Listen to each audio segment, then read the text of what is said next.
Hello and welcome back to another episode of Critical Reactions with your host Bryan. We're going to continue on with this week's theme of first and last, looking at a band's first album and a band's latest album. We're going to continue on with our exploration of Katatonia, where yesterday we checked out something off of their first album, and today we're going to check out something off of their brand new album, which is kind of bonkers in the span of deciding that this was going to be the theme and that we were going to check out Katatonia, and today, recording this, they released an album. I think this is going to be the only case of this. We originally had a selection from their previous album from like 2 years ago that we were going to do for this, and we had to override that with one of their latest ones. So I was given a couple of options, and I decided to go with Opaline for a couple of reasons. One, I heard it was more of their softer melodic side, which I think is going to be interesting to contrast with their doomier stuff. But also, there's an official video for this, and I don't know. Let's try to get in on some of the reaction hype of actually doing something modern. We don't do that very often. So yeah, let's dive into this. See what Katatonia is bringing to the table with Opaline. Good old Napalm Records.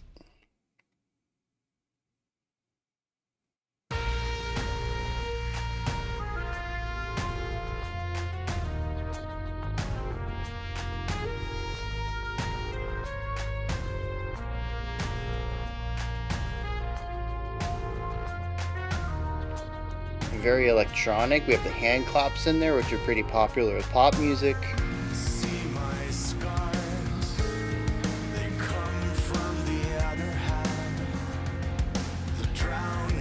Drums and piano so far.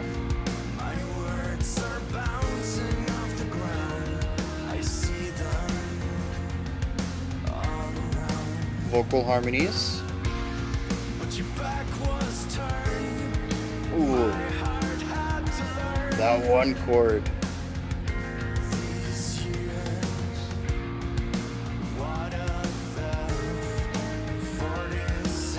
Went for the octave harmonies on the vocals now.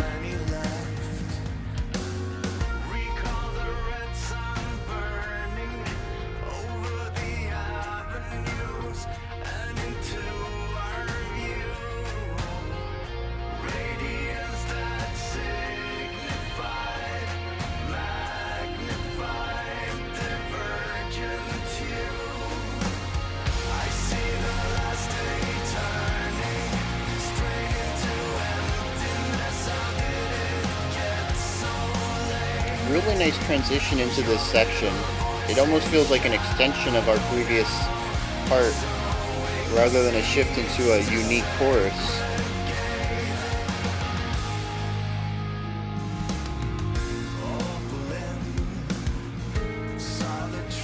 Opaline.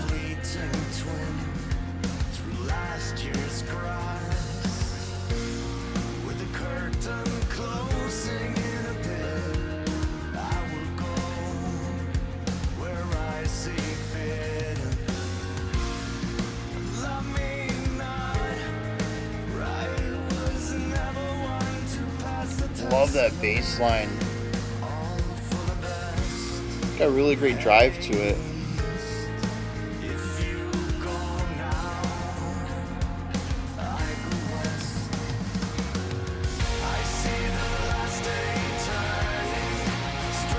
Did we get rid of the pre-chorus this time around?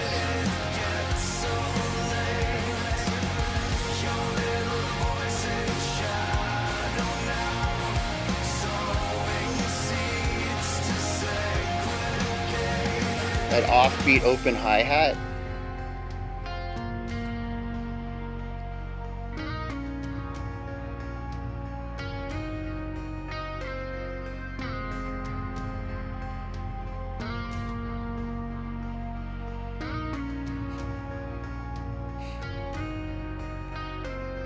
Gliding, weightless, through the vapor of the map and into loss.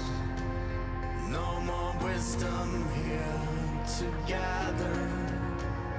No more boundaries to cross.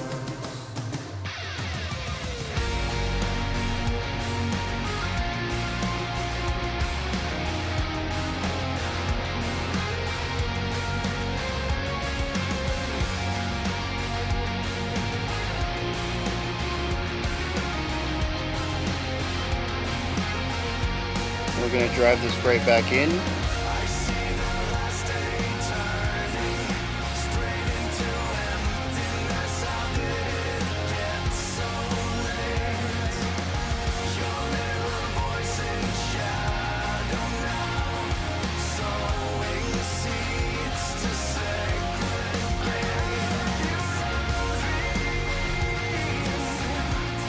You rose from loving you, destined to spoken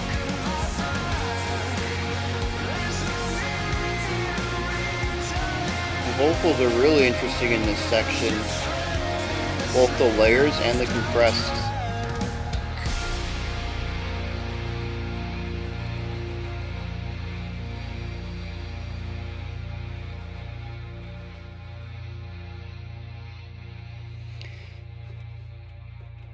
Yeah, so like I said, I understand this is some of their softer material off of the new album.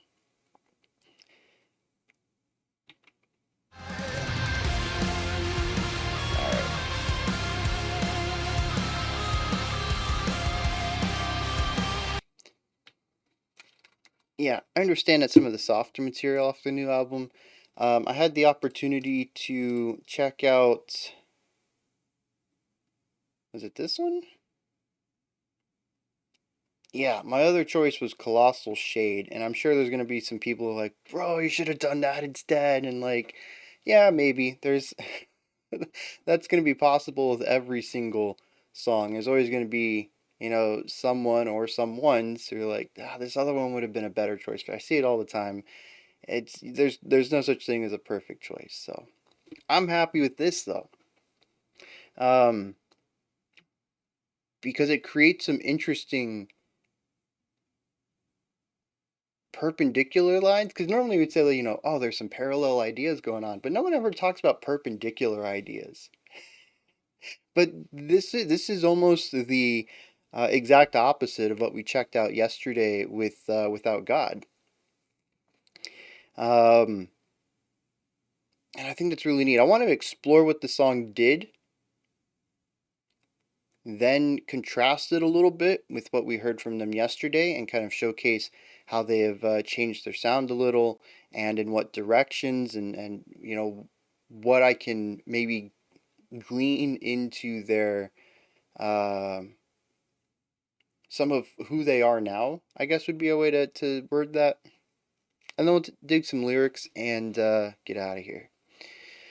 So here's what the song is, which is really neat. And this is actually pretty interesting. I knew I said I was going to contrast and compare later, but I think it's really difficult not to when I talk about this. I'm going to try my best to stay on topic though. So the song is a lot of textures. It is a lot of singular ideas designed with texture and mood in mind, atmosphere, emotion. They are done through a lot of chordal concepts on here. We have the guitar doing chords, we have the bass doing root tones on chords, we have the piano playing chords. And in our vocals, as far as our verse and our final chorus, we have harmonies alluding to chords. There's a lot of emphasis here in explaining the chordal structure so that we can get a full resonance of the emotional values of these note relationships. It is present in pretty much every aspect of the track that you are feeling the emotional resonance of the chords. And I think that's really neat because they don't use simple progressions. Well, I should say they don't use common progressions. Let me word it that way. I'm not going to say that any progression is really simple or complex, but there are certainly specific patterns of chords that get utilized a lot, and I don't hear that here. Um, Primarily, when we were looking at our verse, there were some really interesting places that they took us harmonically. A couple of really spicy areas, and I enjoyed how they played around with this, not just with the progression itself, which entered into unique elements. Usually, we would look at a 4-bar phrase, and around bar 4, we would either be resolving or directing towards a resolution to return back to bar 1. That is not always the case here. In fact, they set up two groups of 4-bar phrases that did resolve within themselves, and then the third bar of our first verse ended up moving into a lot of irresolution, into dissonance and tension by the end of its fourth bar, because it was actually turning into an 8-bar phrase without us knowing. So that was really interesting. They lured us into this false sense of stability and allowed us, oh, we're working with 4-bar phrases. Every 4 bars, we're going to get this nice loop. And on the third bar, we don't get that. So that's one way that they play around with that, is they change the length of our phrases and allow themselves the ability to play with our expectations of tension and release. Now, on the other side of things, we also have the vocal harmonies, which I called out in the end of the verse. We shifted from whatever we had in the first half of the verse.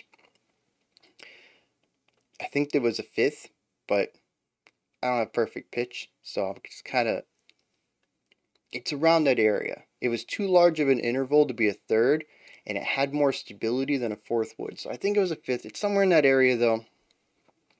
But we move out of that into octave, and I think it's a pretty big octave. I think it might be two actually, because we actually have something that feels almost like a falsetto, a head voice in our higher range.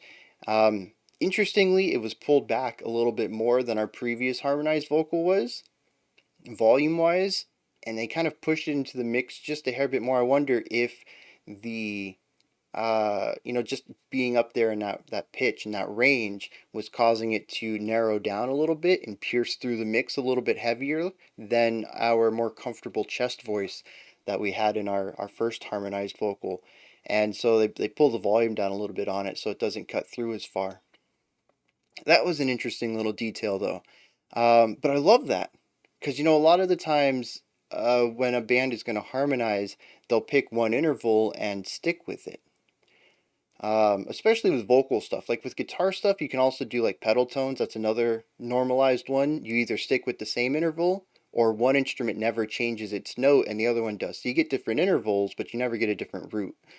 And it was really neat just to have this one where we had a set interval, and then that interval changed halfway through, again, taking our expectations and subverting them. So I'm really enjoying this whole harmonic exploration in this track in pretty much all aspects. I mean, even when we get to our final chorus, we have a dual melody line going on. There is a choir-esque sound. I don't know if it was one vocal with like a choir effect on it, or if they actually got a bunch of people to record it, or if they had one person record several different takes on it. But it was a choir-esque sound, a bit lower in the mix, kind of underneath the song. And all I really got out of it was like vocalizations. I didn't hear any words, but like I said, there's a lot of stuff on top of it. But it was not singing what our lead vocalist was singing. So we had this nice counterpoint idea there. So there's a lot of ways that they go about taking a pretty simple harmonic structure and manipulating it in ways across the song to add depth and complexity and variety to what they're doing, which I think is very important because of the next topic, which is going to be similar ideas throughout the track. I had mentioned that our chorus was so similar to our verse that it almost felt like an extension of it, an opening up of similar ideas rather than a distinct section on its own. And that's something that, interestingly, they kind of brushed against. Again, going back to this idea of variation, on our second chorus, I asked if the pre chorus was missing because that smooth transition was gone. We were just kind of doing the verse and then we were doing the chorus, and as similar as they were, there's still that explosion of layers that we get going into the chorus. But the whole song overall is very similar. We get to the bridge, and the bridge is just the chorus with a guitar solo over it, and I think one or two layers missing, so that when we get out of the guitar chorus, I was like, and now they're going to bring us back, and they did that. You know, we continue on with what we're doing. I think there was actually a small tonal shift as well. It almost felt like we raised up a third going from the bridge to the chorus, but the underlying concept is still all very similar. And we'll get into unique roles in a second. But yeah, so the bridge and the chorus are very similar. The first verse and first chorus felt like an extension of each other. Every section in here is just very samey. They go about different ways of crafting unique elements of them, but I think the underlying foundational concepts are pretty much the same from section to section. So having all of these little shifts, like in our vocal harmony relationship and in the chordal structures and stuff like this, it's very important to have these moments of variety because the sonic footprint of the track is pretty much the same from moment to moment. And it provides a little bit of change throughout here. Now, I was talking about roles a second ago, and this is interesting because the song starts out and we get piano and we get drums and we get vocals. And that's kind of it. I was like, oh, this is interesting. The drums are part of a rock band, but they're not really being played rock bandish. They're played kind of like this big, epic, anthemic pop anthem. I just used anthem twice. It's like a big pop anthem, pop rock anthem stuff. Something like Imagine Dragons would do with their drum work. So the drumming isn't really rock. Our vocals, yeah, they're kind of rocky. And then we have a piano. The bass eventually comes in with its idea, and then we get the guitar doing some chordal stuff underneath. We never really hit a big, what I would say is a big rock moment, which was just a really nice way to start this off, especially coming at this after yesterday's Without God, which is just heavily rooted in metal. This is such a drastic change. Um, But of course, we take these ideas and raise them up to the next level. When we get into the chorus, our drums get bigger. Our keyboard continues to do what it does. The guitars come in even stronger, continuing on with this idea of chord. The bass quits doing its bass line, which it has a really nice bass idea in the verse. It does kind of ride the pedal tone every once in a while. I think it's every third bar it moves into like just a straight single note rhythmic idea. But for the most part, it is this nice moving flowing idea, and at least to me it's the essence that pushes the track forward. The keyboard piano bit does have melodic flow to it. Our vocals have melodic flow, but they seem to have less drive. They have direction, but not momentum. And the momentum for the song, what keeps it from feeling like it stagnates, I believe, is fully resting in the bassist's hands. And without them, the song would just feel like it is dragging. So there is a lot of weight on the bass's shoulder to keep this song moving forward. Um, yeah, we get to the chorus though, and everything's bigger, right? The piano, the guitar, the drums, the bass shifts from what it's doing, which is more of this isolated bass line idea, to following along with the root tones of the chords in the same pattern the guitar is. It is designed for maximum impact, whereas before everything had their own role. The guitars were doing one thing, the piano had their thing, the bass was doing their thing. Now everything comes together and is unified, and it's what makes the chorus feel so large. All right, so what's really cool about sound waves is that when you do the same notes, the sound waves we're going to go with amplify because I can't remember if it's additive or multiplicative. But sound waves get bigger when you play the same notes together. And this kind of works for octaves as well, because octaves are just doubling or halving of a sound wave speed. Um, so when you bring everybody together to play the same thing, same notes, even if they're different octaves, same rhythm, you're going to get this larger than life uniform sound. And that's exactly what they want here. The chorus takes the same emotions we explored in the verse and amplifies it to this larger than life, epic, powerful moment.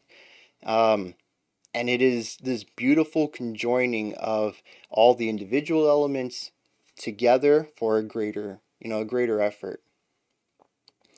Um, and there are a couple of extra layers. I can't.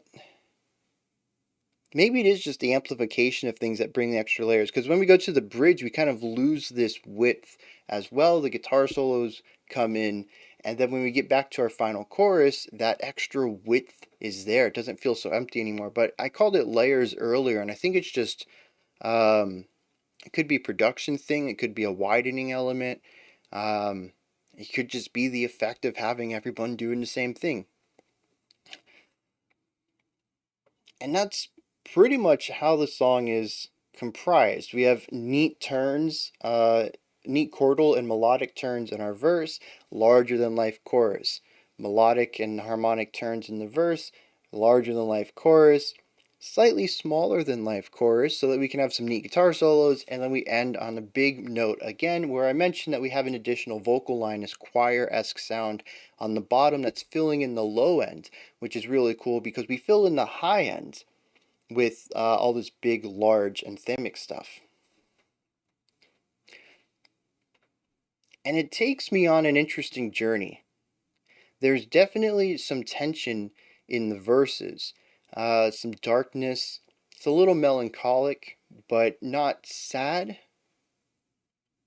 That's kind of an oxymoron, isn't it? I don't know. There's it drags. It feels like it wants to come down, but it doesn't. Maybe there's just resistance to a melancholy. And then, of course, this leads us into the chorus, which is just this big, booming anthem. It feels, even though it is not like a big, bombastic, triumphant kind of anthem, it is strong, it is powerful, it is wide, even if it still retains a bit of that darkness. I'm curious what the lyrics are going to be talking about. Given the emotions I felt throughout this song, even the guitar solo is a bit dreary, but I think a lot of this just stems from the tempo and the reluctance to move towards a pure positive vibe. Anything that is like strictly major or triumphant, it always has this one foot in the darkness. So I'm curious where the vocals are gonna. I mean, where the lyrics are gonna take us on that. Now, I mentioned I want to compare and contrast this to Without God, and I think this is the really neat part because on first glance, you're like, yeah, pff, totally different. This is just a vastly unique side to Katatonia compared to where they started. And yeah, I think as a gut reaction, that is quite accurate, but I think it misses a lot of the nuance where you can still feel them here as they were then. First of all, this is an extremely moody track. It is theatric in a lot of ways. It still is highly melancholic in the music, but it has elements of strength and positivity in it. They are clashing. These are some of the same things we talked about yesterday with the dreary guitar work for the chords and oh no, sorry, for the moody atmospheric chordal work and then the melancholic melody work, and how we kind of had this energy and drive from these metal guitars and then this dreary melodic cleaner guitar, right? Clean electric kind of thing. That still exists here. This is still also a very theatric and moody track. The atmosphere is thick. You can absolutely feel the emotions they want to portray. I think the only difference is that they're aiming for more complex emotions now. They have matured as composers, they have matured as musicians, and they've probably also matured as people. And so you can hear this evolution. It's not just happy and sad or dreary or anything like that. Like I couldn't even name the emotion in this, right? It is so complex. It's a combination of so many different feelings that they have found a way to create music for, which is really interesting. I think some of my favorite music are the ones some of my favorite songs are the ones where I can't quite describe the emotion of them. It's kind of hitting on a lot of emotions at the same time, and I don't necessarily have a word either in my personal vocabulary or possibly even my language, because I don't know, English seems to just miss the mark sometimes. Other languages have words for everything. And we're like, yeah, we're just going to string a bunch of words together and call it that. But that might be the case too, where, my language just doesn't have a word for that feeling. And this, I think, is one of them. I went from something I could easily describe emotionally to this, which is, it's a lot of stuff. And I think that's awesome how we can still see this root of how they were, but how they've evolved and transformed into this more mature concept of the same vibe. Now, granted, like I said, the earlier stuff was metal. This is really getting close to pop rock in a lot of areas. So the sonic quality is going to be different. But I think a lot of those ways of crafting a song, what emotion do we want to create? How theatric can we create it? And how are we going to go about making sure that people can understand the emotions that we're talking about? I think those core elements were there at the beginning, even if they didn't know it, and it's there now. Still, this is still very Katatonia. And I think that's phenomenal. I'm going to hit the lyrics right here, and we'll see what's going on with them, and then we'll wrap this up. So, I forgot that this started with, it says electronic intro. I forgot this started with that. I don't really have anything to add, but it is, I think, interesting just looking at the evolution of the instrumental sound, where in Without God it was purely a metal band. I think there was piano, if I remember correctly, and maybe a violin, but other than that, it's pretty much a straight metal song throughout. And this actually starts out as an electronic song. We have synth, we have keyboard, um, and it really doesn't pull into even a traditional pop rock sound until we hit the end of our verse, getting into our pre-chorus. So it's a long time to reside in these sounds that are not typical for the genre they started in, and certainly not typical in the genre I think they're in right now, which is prog rock. Is that what Katatonia is right now? Anyways, yeah, just a quick little thing there. Just again, the evolution of a sound, which would not include just compositional ideas, but also timbre. The song, though, seems to be about the loss of a relationship with something, maybe someone, and the pain that results from that, both looking into the past and looking towards the future.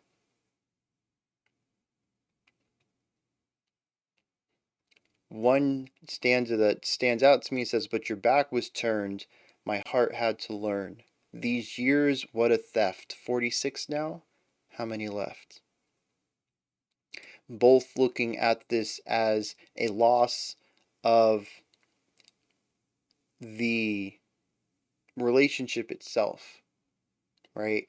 But also a loss of that time and the fact that, we get older and wasting time, well, we'll put it in quotations, wasting time is not as scary in your youth as it is when you get older. You know, it's not just about what I lost. You know, he says 46 years that were stolen from me. What a theft. But then it's the reminder, how many more do I even have? Right? How many left? I think that's just a really powerful stanza. There is a pre-chorus that isn't stated in our after our second verse. So I did call that right, even if I didn't hear specifically that it was a pre-chorus. There was something that led us into our chorus.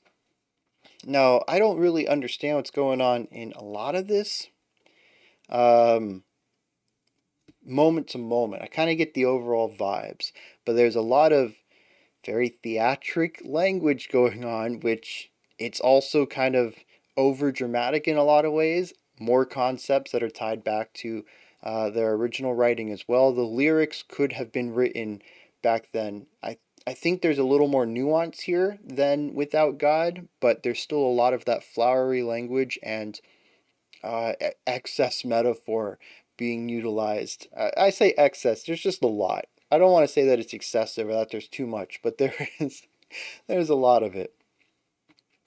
Um, but I like this chorus, which seems to talk about the finality of this the end of this relationship. It says, "I see the last day turning straight into emptiness. How did it get so late? Your little voice in shadow now, sowing seeds to segregate." Talking about, there is no going back, there's no second chance, there's no way to mend this wound between us. It's over. Your voice doesn't linger here. All I can hear is its shadow, which is just wow. Cool metaphor. So dramatic. The idea of the voice having a shadow and it's all that's left behind in this person's vicinity is, I say this with all the love I can. That's one of the most emo things I've heard, and I love it. Um, but yeah, I think that's pretty much what goes on here. We have a couple more choruses. We have our second verse that goes into a bit of, well, more metaphors. One part says, I was never going to pass this test, which is interesting and kind of implies what might have led to the falling out. But he says it's probably all for the best. You're gonna head east, and if you go that direction, then I'll head west. Um, Again, talking about the split. It's not even that they're just going to, not see each other anymore, but live semi-parallel lines. They are moving in complete opposite directions. Just really talking about the severity of this, this distancing between them. So they go into more stuff like this, but I think the overall idea is that, um, this is over, and it really hurt this person, and you can really feel that melancholy in here and the tension, and there's obviously some elements of painful acceptance in the lyrics, and I think that's why the song eventually reaches those more balanced emotional moments. Because, like I said, in our verse, we enter into a lot of tension, and we get some really spicy chords in there. Spicy chords. We get some spicy chords in there. I'm kind of hungry. And they add a lot of the tension to there, which really helps you understand the pain of this. Not just the sadness, but the pain that brings that our narrator is experiencing. And as we go through the rest of the song, we kind of hear all of these different emotions where there is regret. There is maybe even a little bit of hopefulness. Maybe this is a little bit of weight off of their shoulders to finally have this over. And it even says in our final stanza, I had a futile dream. It rose from loving you, but the debt has broken my back. So it might be a little bit of a relief that this is over, right? It's still it's still sad, and that's going to make it bittersweet, probably with a bit more into the painful melancholic side. But there might be a silver lining in here that our vocalist touches on sometimes, and the music uh, kind of alludes to occasionally, is a little bit of this brightness. Um, and it could be that this whole event, while painful, while melancholic, while pensive, is for the best. And that brightness shines through just a hair bit in this track.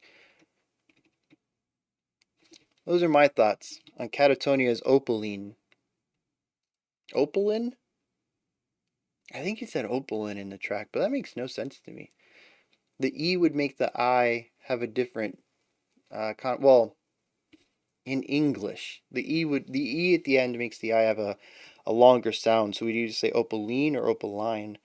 But I'm fairly certain somewhere in the track, looks like it's in verse 2. I heard him say Opaline, which is not how I would have ever thought to pronounce that. But I don't think they're American. I don't think English is their native language, anyways. I don't remember where they're from. So maybe it's something with their language that would have it pronounced like that. Anyways, those are my thoughts. Katatonia's Opal, and this is where you guys come in. Hit me up in the comments. Let me know what you thought of this track. Anything that stood out to you, anything you'd like to add on to what I said, or correct me on. I'm always down to be educated as well. I'm just some dude on the internet. I got a pretty good ear, but I don't have limitless knowledge, right? Understanding music is a group effort, so let me know if you got any extra thoughts. Above the comment section is a description box. You can find a link to this menu right here. It's called Linktree. Just find the Linktree link. You can find my music. You can find links to the Discord community. You can find ways to support the channel and so much more. There's a lot of stuff in there. Above that, if you could, like, subscribe, and ring the bell. I greatly appreciate all three. We have a special selection coming up next. Otherwise, I'll be back tomorrow, 5 p.m. Eastern Standard Time, 10 p.m. UTC. We're going to check out the band Turnstile, I think. Yeah, it looks like Turnstile. We'll look at something off their first album tomorrow, and Thursday we'll look at something off of their last album. All right, until next time, remember to be critical, not cynical, of the music you listen to, and have a fantastic morning, afternoon, or evening whenever you choose to watch my videos.